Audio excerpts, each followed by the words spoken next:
আসসালামু আলাইকুম প্রিয় দর্শক, 21শে ফেব্রুয়ারি আজ 21শে ফেব্রুয়ারিতে আমাদের দেশে, সারা দেশে ভাষা শহীদদের স্মরণে শহীদ মিনারে সকালে পুষ্পস্তবক অর্পণ করা হয় এবং 21-এর যে সে বিখ্যাত গান, যে আমার ভাইয়ের রক্তে রাঙানো, সেটা গাওয়া হয়। এটা একটা শ্রদ্ধা। আমাদের এই দেশের স্বাধিকারের যে আন্দোলন, সে আন্দোলনের শুরু কিন্তু হয়েছিল 52-র সেই ভাষা আন্দোলনের মাধ্যমে। পৃথিবীতে খুব কম জাতি আছে যেখানে নাকি তারা মাতৃভাষায় কথা বলার অধিকার লাভের জন্য জীবন দিয়েছে। আমরা সেই খুব কম জাতির মধ্যে একটা। আমাদের এরকম একটা গৌরবোজ্জ্বল ইতিহাস, সেটাকে আমরা স্মরণ করি কেন? আমরা স্মরণ করি যে আমাদের জাতীয়তা বোধের উন্মেষ যে ঘটনার মাধ্যমে হয়েছিল, সেই ঘটনাটাকে আমাদের চেতনায় যুক্ত করার জন্য। এটা আমাদের একটা গর্বের দিন, কিন্তু সেই গর্বের দিনটাকে আমরা কিভাবে উদযাপন করি, অথবা আমাদের যারা দায়িত্বপ্রাপ্ত সরকারি কর্মকর্তা আছেন তারা কি করেন, অথবা এই দিবসটাকে কেন্দ্র করে, এই দিবসটাকে পুঁজি করে আমরা কিভাবে সংকীর্ণ দলীয় মনোভাবে প্রকাশ ঘটাই। আমরা বিভিন্ন সময় ঘটে এসেছি। আমরা পুরো জাতি ভাষার জন্য লড়াই করেছি, কিন্তু পুরো জাতি ঐক্যবদ্ধভাবে একসঙ্গে সেই লড়াইয়ের কথা স্মরণ করতে পারি না, একে অপরকে স্মরণ করতে দিই না। এই প্রবণতা আমাদের মধ্যে আছে। যেমন একটা কথা আপনারা জানবেন, সেই 52 সালের পর থেকে এই গত 74 বছরে জামাতে ইসলামের কোনো আমির, জামাতে ইসলামের কোনো শীর্ষ নেতা কখনো শহীদ মিনারে যায় নাই। কিন্তু এবার প্রথমবারের মতো গিয়েছেন। তো এই যাওয়াটাকে আমরা কি বলবো? যখন আমাদের একজন লোক গেলেন, যাওয়ার পর আমরা কি বলবো আপনারা এত বছর কেন এলেন না? এটা কি প্রশ্ন? নাকি এবার যে গেলেন এটাকে আমরা প্রশংসা করব যে আপনারা এসেছেন, আমরা খুশি হয়েছি? এই আশাটা যেন অব্যাহত থাকে। দুটো ভার্সন কিন্তু। এত বছর তারা কেন আসেননি, এটা যেমন একটা প্রশ্ন। এখন তারা এসেছেন, এটা কি একটা প্রাপ্তি নয়? দুভাবেই বিবেচনা করা যায়। এবার জামাতে ইসলামের আমির ডক্টর শফিকুর রহমান, উনি শহীদ মিনারে গিয়েছেন, পুষ্পস্তবক অর্পণ করেছেন। ওনার সঙ্গে ওনার দলে যারা সংসদ সদস্য ছিল তারা ছিলেন, ওনাদের জোটের যারা ছিলেন এনসিপির সংসদ সদস্য তারাও ছিলেন, সবাই মিলে ফুল দিয়েছেন। সেখানে প্রশ্ন করা হয়েছে যে আপনি এবার কেন আসলেন? ভালো, প্রশ্নটা হতেই পারে, এটা সাংবাদিকের একটা প্রশ্ন হতে পারে, কোনো সমস্যা নেই। জবাবে উনি যেটা বলেছেন সেটা হলো এরকম যে রাষ্ট্রীয় আচার হিসেবে এটা আমার দায়িত্ব, বিরোধী দলীয় নেতা হিসেবে সঙ্গীদের নিয়ে আমাকে আসতে হবে, তাই এসেছি। এই জবাবটা আমার কাছে বলা হয়েছে, উনি দিয়েছেন, তো উনি যেভাবে হোক একটা জবাব দিয়েছেন। তারপরে প্রশ্ন করা হয়েছে জামাতকে এটাকে এখনো নাজায়েজ মনে করে কিনা, এবং তখন উনি একটু বিরক্ত হয়েছেন এবং বলেছেন আপনি এই প্রশ্ন কেন আজকে করছেন? এরকম একটা পবিত্র দিনে এমন প্রশ্ন না করাই ভালো। এটা বলে ওনার চেহারা যা দেখলাম আমি দৃশ্যতই, উনি বিরক্তি প্রকাশ করে চলে গেছেন। দেখেন, এই যে ঘটনাটা, এটা কিন্তু অনেকগুলো ব্যাখ্যা হতে পারে, বাট আমি যে ব্যাখ্যাটা নেব, আমি বরাবরই বলে এসেছি, এখনো বলি, আমি সব সময় চাই এই জাতি, আমাদের বাংলাদেশি যারা অধিবাসী আমরা আছি, আমরা যেন ঐক্যবদ্ধ থাকতে পারি। ঐক্যবদ্ধ না হলে এই জাতিকে আপনি অগ্রসর করতে পারবেন না। ঘরের মধ্যে ঘর বানাবেন না, ঘরের মধ্যে শত্রু বানাবেন না, ঘরের মধ্যে প্রতিদ্বন্দ্বী থাকবে, প্রতিপক্ষ থাকবে না, এটা মাথায় রাখতে হবে। তো এখানে যে জিনিসটা হচ্ছে, ওনাকে জব্দ করার একটা প্রবণতা দেখা যাচ্ছে। দরকার নেই তো। অনেকে বলছেন আমরা জামাতকে বিশ্বাস করি না, করবেন না, বিশ্বাস করতে বলে নাই তো কেউ, বলে নাই তো। আপনি আপনার নেতাকে বিশ্বাস করেন, কোনো সমস্যা নাই, কিন্তু ওনারা যে কাজটা এত বছর করেন নাই, ওটা যদি এখন ওনারা করতে শুরু করেন, সমস্যাটা কোথায়? বরং এটাকে এনকারেজ করেন, তাহলে তো হয়ে যায়। যাই হোক, এটা আমার ব্যক্তিগত মত। এটাকে অনেকে দুঃখিত হতে পারেন, বিরক্ত হতে পারেন, হন, কোনো সমস্যা নাই। বাট আমি যেভাবে মনে করি, আমি সেই ব্যাখ্যাটা করলাম। আমি আজকে এই 21শে ফেব্রুয়ারি নিয়ে আমি কয়েকটা ঘটনার কথা উল্লেখ করব। যেমন ধরেন, এইটা হলো একটা ঘটনা। দ্বিতীয় যে ঘটনাটার কথা আমি বলবো, সেটা খুবই ভয়ঙ্কর ঘটনা। এটা হয়েছে ব্রাহ্মণবাড়িয়ায়। 2 যে সরাইল, আশুগঞ্জ ও বিজয়নগর আংশিক এলাকা নিয়ে এই যে সংসদীয় আসন আছে, এই সংসদীয় আসনের সংসদ সদস্য নির্বাচিত হয়েছেন ব্যারিস্টার রুমিন ফারহানা। উনি একসময় বিএনপির সঙ্গে ছিলেন, এবার তাকে বিএনপি নমিনেশন দেয়নি, উনি স্বতন্ত্রভাবে ইলেকশন করেছেন এবং বিশাল জয় পেয়েছেন। সেই রুমিন ফারহানা উনি গিয়েছিলেন সরাইল উপজেলার যে সদরে যে কেন্দ্রীয় শহীদ মিনার আছে সেখানে রাত 12:01 ফুল দিতে। নর্মালি এটাই হয় যে একটা এরকম একটা উপজেলায় ওই এলাকায় যিনি সংসদ সদস্য তিনি সবচেয়ে আগে ফুল দিবেন। ঢাকায় যেমন কেন্দ্রীয় শহীদ মিনারে যেমন রাষ্ট্রপতি এবং প্রধানমন্ত্রী ওনারা আগে সবার আগে ফুল দেন, ওখানেও কিন্তু সংসদ সদস্য সবচেয়ে আগে দেওয়ার কথা। উনি গিয়েছিলেন, উনি একটু আগেই গিয়েছিলেন, কিন্তু যখন উনি ফুল দিতে যাবেন তখন ওনাকে দিতে দেওয়া হয়নি। ওখানে হট্টগোল পাকানো হয়েছে। কারা করেছেন? বিএনপির কতিপয় লোক, বিএনপির একজন নেতা, তার নেতৃত্বে বেশ কিছু লোক, তারা এখানে ওনাকে দিতে দেয়নি। কিছুটা শরীরে ধাক্কাধাক্কি করেছে, গায়ে হাত দিয়েছে বলে শুনেছি, আমি জানি না। কিন্তু এই যে এভাবে দিতে দেওয়া হলো না কেন? উনি এখানকার সংসদ সদস্য, আপনার পছন্দ হোক বা না হোক, উনি তো সংসদ সদস্য, তাই না? ওনার গায়ে আপনি হাত দিলেন কেন? অথবা ওনাকে আপনি দিতে দিলেন না কেন? অথবা ওনার তৈরি করে নিয়ে আসা পুষ্পস্তকে আপনি ছিঁড়ে ফেললেন কেন? বিএনপি ছেলেরাই করেছে। এটাকে বিএনপি কিভাবে ডিফেন্ড করবে? দেখুন, একটা কথা বলি, রুমিন ফারহানাকে কিন্তু কেবল সংসদ সদস্য ভাবলেই চলবে না। রুমিন ফারহানার বাড়ি ওখানে ব্রাহ্মণবাড়িয়ায়। ওনার পিতা হলো এমন একজন ব্যক্তি যিনি নাকি ভাষা আন্দোলনের সঙ্গে সরাসরি জড়িত। যে দু একজনের নাম আপনি উচ্চারণ করতে পারবেন, তার মধ্যে রুমিন ফারহানার পিতা একজন। রুমিন ফারহানার পিতা মিস্টার অলি আহাদ, উনি ভাষা আন্দোলনের সরাসরি সম্পৃক্ত ব্যক্তিদের একজন। মানে তখনও আমাদের পরবর্তী সময় যারা বড় বড় নেতা হয়েছেন এরা অনেকেই তখন কিন্তু এই আন্দোলনে সেরকম ভূমিকা রাখতে পারেননি, যেমনটি অলি আহাদ রেখেছিলেন। সেই অলি আহাদের কন্যা, একমাত্র সন্তান, তাকে আপনি অপমান করলেন। মানে আপনারা কি ভাই, আপনারা কি মানে বিএনপি না করলে কি কেউ মানে ভাষা আন্দোলনের ওখানে শ্রদ্ধা জানাতে পারবে না? বিএনপি না করলে কি অলি আহাদের যে আপনার যে মানে অবদান সেটা মিথ্যা হয়ে যাবে? বিএনপি না করলে কি এমপি সাহেব ওখানে গুরুত্ব পাবে না? আমি বিএনপির কেন্দ্রীয় নেতৃত্বকে বলবো, এই ঘটনার সঙ্গে যারা দায়ী তাদের বিরুদ্ধে আপনারা যদি দৃষ্টান্তমূলক শাস্তি দিতে না পারেন তাদের বিরুদ্ধে, তাহলে কিন্তু আপনার অন্যান্য উপজেলায়, অন্যান্য প্রান্তিক এলাকায় কিন্তু আপনাদের লোকজন এগুলো শুরু করবে এবং এটা অন্যায় হবে এবং এই অন্যায়ের সঙ্গে পুরো বিএনপির নাম জড়িয়ে যাবে। আমি অপেক্ষা করতে চাই বিএনপি তার ব্রাহ্মণবাড়িয়ার এই উচ্ছৃঙ্খল নেতাকর্মীদের বিরুদ্ধে কি ব্যবস্থা নেয়। আমি তৃতীয় আরেকটা ঘটনা বলি, একটা প্রত্যন্ত অঞ্চলের কাহিনী বলি। লালমনিরহাট, এখান থেকে কিছু লোক আজকে সকালেও আমাকে ফোন দিয়েছিলেন এবং তারা যেটা বলেছেন যে লালমনিরহাটে যে মানে আপনার মানে 21শে ফেব্রুয়ারি উদযাপনের যে কর্মসূচি ছিল সেটা অদ্ভুত কর্মসূচি ছিল।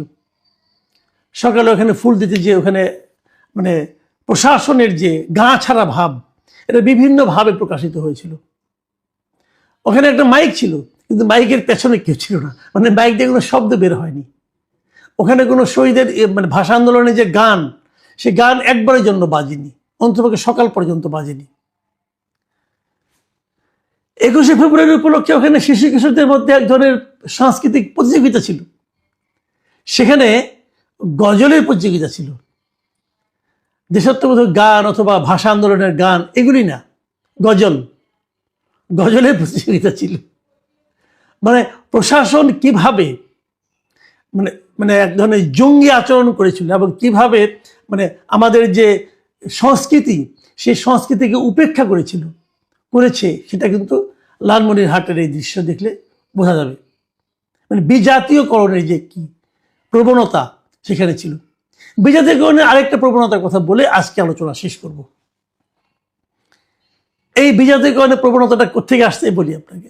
আমাদের বিখ্যাত মিস্টার শফিকুল আলম, বিখ্যাত মানুষ, অথবা কয়েকদিন আগে বিখ্যাত ছিলেন, এখন যে কোনো মানুষ যেভাবে বলেন না কেন, উনি ছিলেন ডক্টর ইউনূসের প্রেস সেক্রেটারি। উনি ওনার ভেরিফাইড ফেসবুক পেজে আজ একটা পোস্ট দিয়েছেন।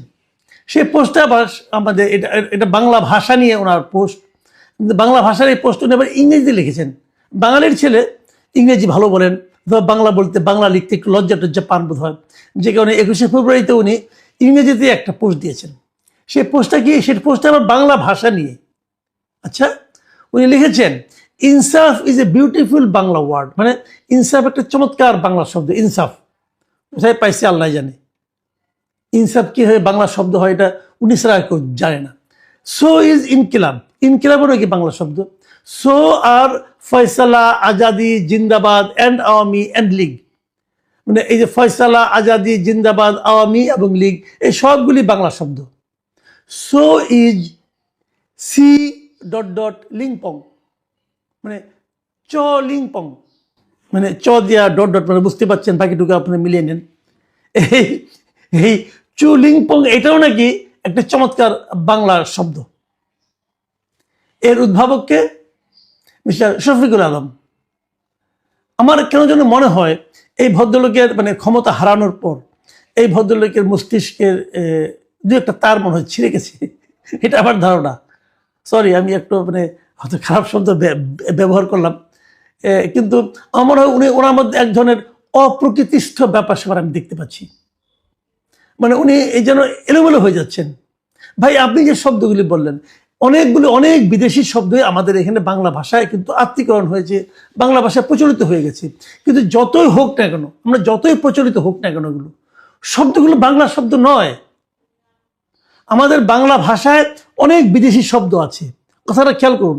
বাংলা ভাষায় বিদেশি শব্দ আছে, কিন্তু তার মানে ওই বিদেশি শব্দগুলো বাংলা শব্দ পরিণত হয়নি। এই জিনিসটা বুঝতে হলে কিঞ্চিত লেখাপড়া করতে হবে। তো আমাদের শফিকুল সাহেব সেটু করবেন কিনা, করেছেন কিনা, করার ধৈর্য আছে কিনা আমি জানি না। তবে আমরা একটু পড়াশোনা করেন ভাই। প্রত্যেকটা ভাষায়, পৃথিবীর প্রত্যেকটা ভাষায় বিদেশি শব্দের মিশ্রণ থাকে, বিদেশি শব্দ সেখানে যুক্ত হয়, সেটা ভাষায় যুক্ত হয়, কিন্তু তার মানে ওই শব্দটা ওই ভাষা হয়ে যায় না। আমাদের বাংলা ভাষায় অনেক বিদেশি শব্দ আছে, কিন্তু তার মানে সেগুলো বিদেশি শব্দ হিসেবেই থাকে এবং আমরা ভাষায় ব্যবহার করি, কিন্তু সেগুলো বাংলা শব্দ হয়ে যায় না। তো আর তাছাড়া সর্বশেষ যেটা বললেন আপনি, ওই যে চু ডট ডট লিংপং, ওটা কোনো শব্দই না, ওটা একটা গালি, ওটা একটা গালি, অশ্লীলতম গালি। যে অশ্লীলতম গালিকে আপনারা আপনাদের শাসন আমলে আপনারা অহরহ যার তার সম্পর্কে ব্যবহার করতেন, কিন্তু ওটা নিয়ে ওটাকে বাংলা ভাষার শব্দ হিসেবে যুক্ত করার যে প্রচেষ্টা আপনি চালাচ্ছেন মিস্টার সাবেক প্রেস সেক্রেটারি, এটা আপনাকে সম্মানিত করবে না। লোকে এখন আপনার নামের আগে অলরেডি একটা শব্দ ব্যবহার করে, একটা বিশেষণ ব্যবহার করে, এখন নতুন একটা বিশেষণ কিন্তু লোকে পেয়ে যাবে। যা হোক, আমি মনে করি এই ধরনের প্রবণতা, এই ধরনের প্রচেষ্টা আগামীতে যত কম দেখব আমরা, তত আমরা নিজেদেরকে ভাগ্যবান মনে করব। কিন্তু এ ধরনের লোক তো সমাজে থাকবে, তারা নানা ধরনের অপচেষ্টা চালিয়েই যাবে। চেয়ার করা আওয়ামী লীগ কি খুব সহসাই রাজনীতিতে সগৌরবে ফিরতে যাচ্ছে? ফিরলেও তা কবে, কতদিনের মধ্যে এবং কোন প্রক্রিয়ায়? এই বিষয়গুলো বিএনপি সরকার গঠনের পর থেকেই নানানভাবে আলোচিত হচ্ছে এবং বিশেষ করে সজীব ওয়াজেদ জয়ের একটি পোস্ট যেটি তিনি তার এক্স অ্যাকাউন্টে শেয়ার করেছেন, সেটিকে কেন্দ্র করে এখন রাজনৈতিক অঙ্গনে ঘরে বাইরে নানানভাবে আলোচিত হচ্ছে। তিনি তার এক্স অ্যাকাউন্টে যে পোস্ট দিয়েছেন সেখানে মূলত আওয়ামী লীগের রাজনৈতিক কার্যক্রম নিষিদ্ধকরণে যে অ্যান্টি টেরোরিজম অ্যাক্টের সংশোধনী যে বিষয়টি, সেটির বৈধতা এবং ভবিষ্যৎ নিয়ে প্রশ্ন তুলেছেন। তিনি বিএনপি সরকারকে সাংবিধানিকভাবে 30 দিনের মধ্যে এই অধ্যাদেশ বাতিল করার সিদ্ধান্ত নেওয়ার আহ্বান জানিয়েছেন এবং যদি সেই সিদ্ধান্তটি নেওয়া হয় তাহলে আওয়ামী লীগ অটোমেটিক্যালি রাজনীতিতে পুনর্বাসিত হতে পারছে। এখন সজীব ওয়াজেদ জয় বললে কি তারেক রহমান বা আমাদের প্রধানমন্ত্রী সেই বিষয়টি শুনবেন? বিএনপি সেই সিদ্ধান্ত গ্রহণ করবে? আর যদি এই অধ্যাদেশটি বাতিল হয়, সেটি কিভাবে বাতিল হবে, কোন প্রক্রিয়ায় বাতিল হবে, সেই প্রশ্নগুলো নিশ্চয়ই জড়িয়ে রয়েছে। সাবেক প্রধান উপদেষ্টা ডক্টর মোহাম্মদ ইউনূসের নেতৃত্বাধীন যে অন্তর্বর্তী সরকার, সেই সরকার দায়িত্ব পালনের 1.5 বছরে মোট 132টি অধ্যাদেশ জারি করেছে, যার মধ্যে সংস্কার কার্যক্রমে অংশগুলো রয়েছে এবং এগুলো মূলত রাষ্ট্রপতিকে দিয়ে জারি করা হয়েছে অধ্যাদেশগুলো। এখন সংবিধান অনুযায়ী রাষ্ট্রপতি জারি করা এসব অধ্যাদেশ আইনে করতে গেলে কি করতে হয়? এই অধ্যাদেশগুলো জাতীয় সংসদ যেদিন থেকে বসবে বা জাতীয় সংসদের যে প্রথম অধিবেশন, সেই অধিবেশন বসার 30 দিনের মধ্যে এগুলোকে অনুমোদন দিতে হবে, আইনে রূপান্তর করতে হবে। না হলে এই অধ্যাদেশগুলো স্বয়ংক্রিয়ভাবে বাতিল হয়ে যাবে। এদিকে একথাও তো আমরা জানি যে 132টা অধ্যাদেশ জারি করা হয়েছে ডক্টর মোহাম্মদ ইউনূসের সরকারের সময়। তার প্রত্যেকটি অধ্যাদেশের সঙ্গে বিএনপি একমত ছিল না, তাদের আপত্তির মুখেও অনেক অধ্যাদেশ জারি করা হয়েছে। সেই জায়গা থেকে এটুকু তো আমরা নিশ্চিত যে এই 132টি অধ্যাদেশের সবগুলোই নিশ্চয়ই আইনে পরিণত হচ্ছে না। এক্ষেত্রে নিজেদের সংস্কার নীতি এবং নির্বাচনী ইশতেহারের সঙ্গে যেগুলো সাংঘর্ষিক, সেগুলো অবশ্যই বাতিল করে দেওয়ার প্রক্রিয়া হাতে নেওয়া হবে। এখন সংসদ অধিবেশন বসছে যতদূর জানা গেছে 26শে ফেব্রুয়ারি থেকে। যদি সেদিন থেকে শুরু হয় জাতীয় সংসদের প্রথম অধিবেশন, তাহলে পরবর্তী মার্চের 28 তারিখের মধ্যে এই অধ্যাদেশগুলোকে আইনে রূপান্তর করতে হবে। যেগুলো আইনে পরিণত হবে না সেগুলো 28 তারিখের পর বাতিল হয়ে যাবে। তো সেই জায়গা থেকে আওয়ামী লীগকে সন্ত্রাস বিরোধী আইনের সংশোধনী ধারায় যে নিষিদ্ধ করা হলো আওয়ামী লীগের রাজনৈতিক কার্যক্রম, তাহলে আমরা এটুকু চোখ বন্ধ করে বলতে পারি, বিএনপি যদি এ ধরনের কোনো কার্যক্রম না নেয়, আওয়ামী লীগের রাজনৈতিক কার্যক্রম নিষিদ্ধের বিষয়টি বহাল রাখার, তাহলে আর খুব বড় জোর 1 মাস 10 দিনের মধ্যে আওয়ামী লীগ তার পূর্ণ রাজনৈতিক কার্যক্রমে অংশ নিতে পারছে। আর যদি বিএনপি নেয় তাহলে কি হবে? যদি আইনে পরিণত হয় তাহলে আওয়ামী লীগ আজীবনের জন্য, যতদিন না পর্যন্ত আবার নতুন আইন করে আওয়ামী লীগকে ফিরিয়ে না আনা যায়, সেই পর্যন্ত আওয়ামী লীগ নিষিদ্ধ থাকবে। বিএনপি কি সেই ঝুঁকি নিবে? জয় কি বলেছেন তার পোস্টে একটু পড়ে শোনায় আপনাদেরকে। জয় তার পোস্টে এক জায়গায় বলছেন, যদি বিএনপি নেতৃত্বাধীন সরকার এই অধ্যাদেশকে অনুমোদন করে তাহলে এটি অন্তর্বর্তী সরকারের অ্যান্টি টেরোরিজম আইনের অপব্যবহারকে সমর্থন করবে, যা গণতন্ত্রকে ক্ষুণ্ণ করবে এবং আওয়ামী লীগকে রাজনৈতিক ও নির্বাচনী প্রক্রিয়া থেকে স্থায়ীভাবে বাদ দেওয়ার পথ প্রশস্ত করবে। এতে রাজনৈতিক দল নিষিদ্ধকরণের অসাধারণ ব্যবস্থা স্বাভাবিক হয়ে যাবে। তিনি বলছেন, আর অন্যদিকে যদি নবগঠিত সরকার অধ্যাদেশকে অনুমোদন না করে তাহলে এটি অন্তর্বর্তী সরকারের শত্রুতাপূর্ণ দৃষ্টিভঙ্গি থেকে দূরে সরে আসার ইতিবাচক পদক্ষেপ হবে এবং অধিকার সম্মত সংকীর্ণ অ্যান্টি টেরোরিজম ফ্রেমওয়ার্ক পুনরুদ্ধার করবে। এটি মনে করার কোনো কারণ নেই যে বিএনপি এদিকে পা দেবে। আমরা মোটামুটি এই পর্যায়ে এসে এটুকু নিশ্চিত করে বলতে পারি। এবং এটা তো ঠিক যে বিএনপি কখনোই আওয়ামী লীগ একটি নির্বাহী আদেশের মাধ্যমে তার রাজনৈতিক কার্যক্রম বন্ধ থাক বা বন্ধ করতে চায়নি, বা কোনো রাজনৈতিক দলকেও নিষিদ্ধ করতে চায়নি। এমনকি আন্তর্জাতিক বিভিন্ন গণমাধ্যমে দেওয়া সাক্ষাৎকারে তারেক রহমান তিনি নিজে একাধিকবার কথা বলেছেন যে তিনি কোনো রাজনৈতিক দলকে নিষিদ্ধ করার পক্ষে নন। আর যদি তিনি অন্য কোনো রাজনৈতিক দলকে নিষিদ্ধ করার পক্ষে থাকেন তাহলে একসময় বিএনপিকেও সেই ফাঁদে পড়া লাগতে পারে, স্পষ্টভাবে তিনি বলেছেন। এমনকি বলেছেন যে সজীব ওয়াজেদ জয় বা সাইমা ওয়াজেদ পুতুল দেশে মানুষ চাইলে তারা দেশে ফিরে এসে রাজনীতি করতে পারবে। এবং এ কথাও তো আমরা জানি যে ভারতের একটা প্রচ্ছন্ন সমর্থন বিএনপির প্রতি রয়েছে নির্বাচন অনুষ্ঠানের আগে থেকেই, এবং নির্বাচন অনুষ্ঠানের পরে তো ভারতের প্রধানমন্ত্রী তাদেরকে তারেক রহমানকে তার পরিবারের সদস্যদের নিয়ে ভারত সফরে আমন্ত্রণ জানিয়েছেন। যাই হোক, কিন্তু এর মাঝখানে একটি বিষয় আছে, সেটি আমরা জানি যে আওয়ামী লীগকে রাজনীতিতে ফিরে আসার একটা সুযোগ দেওয়ার, সেটি নরম শর্ত বলি শক্ত শর্ত বলি, এই বিষয়টি ছিল। এবং সেই জায়গা থেকেই তো আওয়ামী লীগের ভোটাররা এই নির্বাচনে বিএনপিকে ভোট দিয়েছে।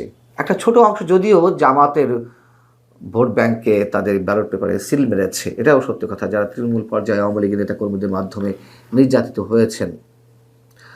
তো আমরা তো দেখলাম যে 12ই ফেব্রুয়ারি নির্বাচনের পরই দেশের বিভিন্ন স্থানে আওয়ামী লীগের যে কার্যালয়গুলো সেগুলো খুলে যাওয়া শুরু হলো। কোথাও কোথাও বিএনপির স্থানীয় নেতাকর্মীরাই আওয়ামী লীগের অফিস খুলে দেওয়া শুরু করলেন। আবার কোথাও কোথাও আওয়ামী লীগ নেতাকর্মীরা তারা স্বেচ্ছাপ্রণোদিত হয়ে নিজেরাই নিজেদের দলীয় অফিস খোলা শুরু করে দিলেন। অতএব আমরা এটুকু বলতে পারি যে আর 1 মাস 10 দিনের মধ্যে পূর্ণ মাত্রায় আওয়ামী লীগ তার রাজনৈতিক কার্যক্রম শুরু করতে যাচ্ছে। যদিও এর মধ্যে কোথাও কোথাও শুরু হয়েছে, তবে এটি অবশ্যই গণতন্ত্রের জন্য ভালো, অবশ্যই নিঃসন্দেহে। তারেক রহমান যে প্রতিশ্রুতিগুলো আমাদের সামনে দিচ্ছেন, আমরা চাই তিনি ইতিহাস হয়ে থাকুন, শুধু আওয়ামী লীগকে রাজনীতি করতে দেওয়ার ক্ষেত্রে নয়, এদেশের দুর্নীতি প্রতিরোধের ক্ষেত্রে, এদেশের যে অনিয়ম স্বেচ্ছাচারিতা রয়েছে সেগুলো প্রতিরোধের মাধ্যমে যদি তার সদিচ্ছাগুলো তিনি বাস্তবায়ন করেন, অবশ্যই তিনি ইতিহাসের অংশ হতে পারেন। স্বরাষ্ট্রমন্ত্রী বলেছিলেন মব কালচার বন্ধ, কিন্তু আসলে কি বন্ধ হয়েছে? না, বন্ধ হয়নি।